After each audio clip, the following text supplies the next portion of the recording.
안녕하세요. 방금 전에 샤워를 했는데 날씨가 정말 덥습니다. 오늘도 더운 날씨고 아침에는 그러니까 오전에는 좀 쌀쌀했는데 갑자기 더워지네. 바람도 시원하게 불긴 하는데 햇살이 너무 따가워. 아무튼 그런 날인데 오늘은 엄마랑 그리고 아는 이모랑 엄마 친구 이모랑 같이 외식을 했습니다. 점심에 외식을 하고 집에 돌아와서 씻었는데 물론 오전에도 이 머리랑 얼굴만 씻었고 샤워는 안 했었는데 집에 와서 샤워를 한 거지. 뭐 샤워를 언제 하든 하루에 한 번씩만 하면 되니까 그렇게 뭐 규칙이 있다거나 그런 원칙이 있다고 생각하진 않습니다.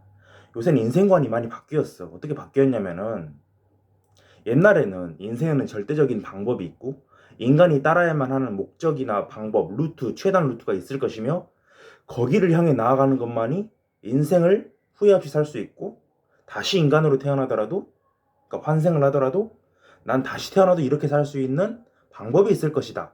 이런 생각을 했었는데 지금은 그런 게 아예 없습니다. 왜냐면은 인생은 목적이 있는 게 아니거든. 흔히 이런 말 하잖아. 인생은 목적이 없다. 목표가 없는 여행이나 마찬가지다. 그러니까 그냥 여행을 즐기는 게 답이다. 이렇게 생각할 수도 있는데 다만 우리의 마음을 혼란스럽게 하는 게 존재하지. 바로 타인의 시선이라는 거야. 그렇게 실없이 이렇게 웃으면서 살아가면은 물론 자기는 스트레스 안 받고 좋기도 하겠지만 남들은 일단 비아냥대면서 손가락질하지. 저 녀석 쓸개 빠진 놈이다 이런 식으로. 특히나 우리나라는 꼰대 같은 선배가 아니라 말이 꼬이네 선비 같은 그런 게 있으니까 그렇기 때문에 더더욱 약간 양반 관료자스러운 양반은 위험을 지켜야 합니다 이런 식으로 약간 약간 그런 게 있는 것 같기도 해. 약간 그런 게 있는 것 같다니까. 약간 너무 진지한, 지나치게 진지한. 근데 내가 생각해본 결과 역시 실존은 본질에 앞서는 것 같아. 근데 실존은 본질에 앞선다고 해서 모든 본질을 무시할 필요는 없어. 이미 알고 있는 본질은 본질대로 알면 되고 다시 한번 실존해 나가는 거지. 매 순간 1초 1초. 뭐 시간에 굳이 최소 단위가 있진 않지만 뭐 미분 계수인가? 뭐 아무튼 수학은 잘 모르니까 그냥 시간을 1초가 최소 단위라고 하자. 1초마다 실존해서 계속 자신이 알고 있는 본질의 양과 질을 늘려가는 거야. 퀄리티를 늘려가는 거야.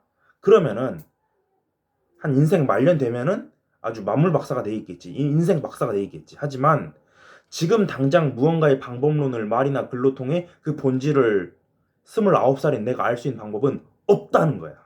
이게 내가 29년 살아온 후에 내놓은 대답이자 결론이야. 인생은 본질이 없어. 인간은 본질이 없다니까. 인간은 본질로 규정되는 존재가 아니야. 예를 들어서 호랑이의 이데아 이런 게 있다고 해보자. 챗 GPT한테 호랑이를 그려달라고 하면은 가장 전형적인 호랑이를 그려줄 거야. 그치? 우리가 보기에 인간이 아닌 다른 종족은 다 똑같아 보이잖아. 근데 거북 입장에서도 지렁이 입장에서도 호모사피엔스는 다 똑같아 보일 거라고. 이게 무슨 말일까? 우리가 인간이고 인간이 언어를 만든 이상 좀 복잡한 철학이긴 한데 쉽게 설명해 볼게. 예를 들어서 디지몬을 예로 들어보자. 선택받은 아이들이 디지몬 세계에서 인간 세계로 넘어올 때 소라가 피어몬한테 이렇게 말하거든. 피어몬, 인간은 60억이 넘어. 뭐? 소라가 60억 명이나 있다고? 이러지만 소라가 이렇게 말하지.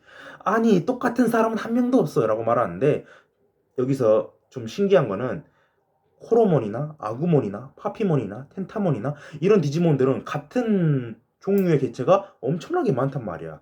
근데 왜 호모사피엔스는 같은 사람이 한 명도 없을까? 설정상 분신술이 아닌 이상, 쌍둥이가 아닌 이상, 인간은 본질을 규정할 수 없는 존재이기 때문이야.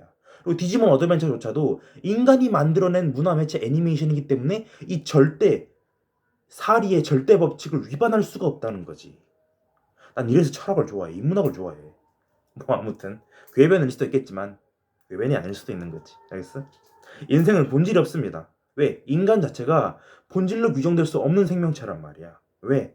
시대는 자꾸 변하고 인간이 정의한 본질이라는 단어의 정의조차도 계속 변하기 때문이야.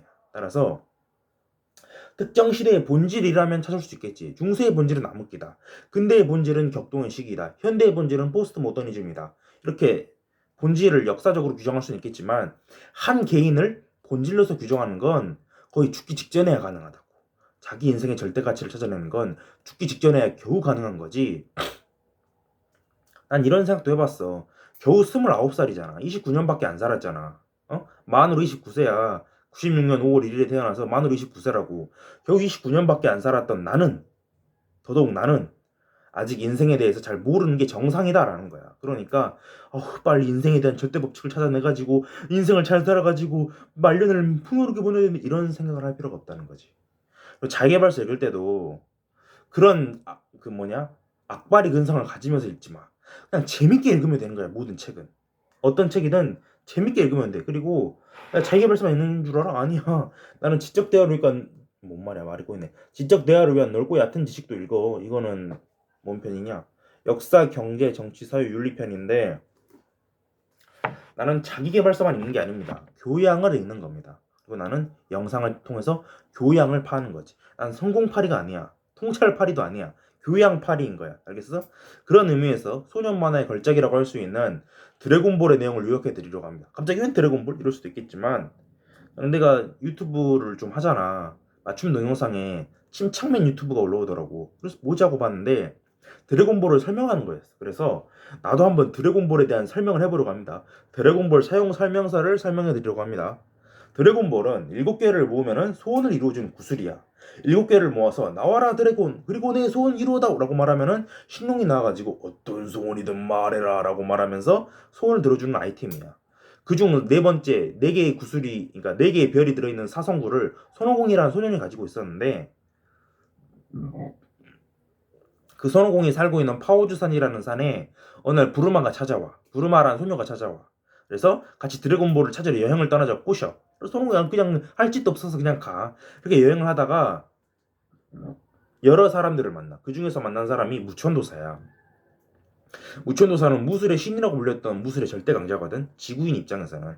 그래서 드래곤볼을 다 모은 다음에 무천도사의 집으로 가기로 하거든. 가서 수행을 받기로. 그래서 드래곤볼을 다 모아가지고 엉터리 소원 빌어가지고 팬티 내려오게 해달라고 한 다음에 드래곤볼이 전 세계로 다시 퍼진 다음에 손오공은 할 짓도 없어가지고 무천도사가 있는 집으로 가. 그때 크리링도 같이 가. 크리링은 손오공의 친구인데 처음 만난 친구인데 손오공과 함께 무천도사의 수련을 받아. 그렇게 8개월쯤 지나고 천하제일 무술대회에 나가게 되지. 무술대회가 끝나고 손오공이 준우승하고 변장한 무천도사가 우승을 해. 그런 이야기야. 그리고 드래곤볼을 다시 찾으러 떠나고 찾으러 떠나던 중에 레드리본군하고 싸우게 돼. 레드리본군은 세계 최악의 군대 설정상 드래곤볼 설정상 세계 최악의 군대인데 레드리본군의 야망을 무너뜨리고 다시 한번 드래곤볼의 소원을 빌어서 레드리본군에게 살해당한 억울한 소년 우파의 아버지를 다시 살려주고 다시 다음 천하제일 무술대회 기약하면서 3년간 여행을 떠나. 그리고 또 천하제일 무술대회가 열립니다.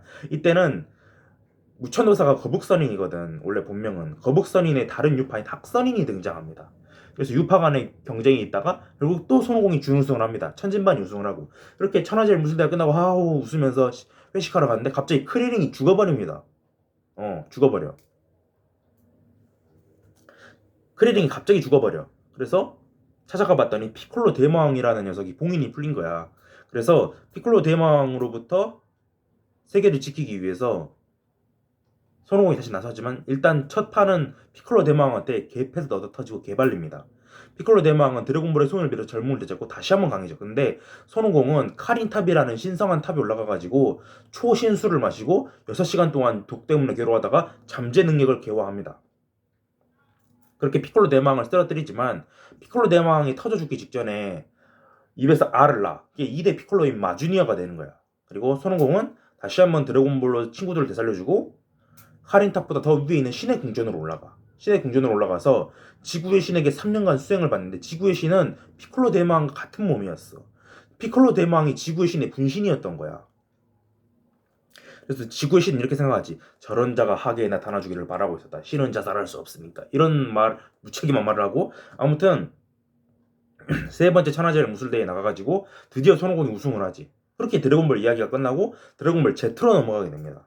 그리고 지금 목이 마릅니다. 말을 너무 많이 했더니 사이어인 편, 프리저 편, 인조인간 편, 마인부 편을 거치고 손오공이 마인부의 환상이 아니라 말이 꼬이네. 환생인 우부를 데리고 여행을 떠나는 걸로 드래곤볼의 이야기가 끝난다는 거야. 내가 왜 이 이야기를 했느냐? 드래곤볼이 내 최애 만화인 것도 있지만 요새 영상이 조회수가 잘 안 나와서 뭐 이준석 후보 지지한다는 그 영상만 알고리즘 때문에 조회수가 잘 나오고 나머지 영상은 조회수가 안 나와서 나도 한번 어그로 끌어봤습니다. 드래곤볼은 명작이니까. 아무튼 다시 인생 얘기로 돌아와서 말해보자면 인생은 본질이 없는 것 같아. 공부에도 본질은 있을 수 있겠지만 시험 공부는 본질이 있겠지만 인생 공부는 본질이 있을 수가 없어. 애초에 과학적 방법이라는 것도 실험 방법이나 탐구 방법이 정해져 있는 게 아니거든. 철학은 더더욱 불명확하지. 완전 형이상학 그 자체니까. 문학은 더 말할 것도 없는 거고. 문학은 애초에 논리 자체가 불분명하니까. 철학보다 더 심하니까. 예체능은 더 말할 것도 없겠지. 학문, 공부에 대해서도 이런데 하물며 인생은 얼마나 답이 없겠어. 인생을 살아가는 개체, 인간에 대해서는 본질을 찾을 수 없다는 게 내 생각입니다. 그리고 그게 실존주의 철학의 정수인 것 같아. 나도 한번 쇼펜하우어나 니체 같은 거 읽어볼 생각인데 시험 끝나고 책 사서 읽어보면 되겠지. 쇼펜하우어 책은, 니체 책은 너무 자가복제가 심해. 뭐 그렇게 책이 많이 나오는지 모르겠어. 근데 하나하나 읽어보면 재밌겠지. 오늘 여기까지.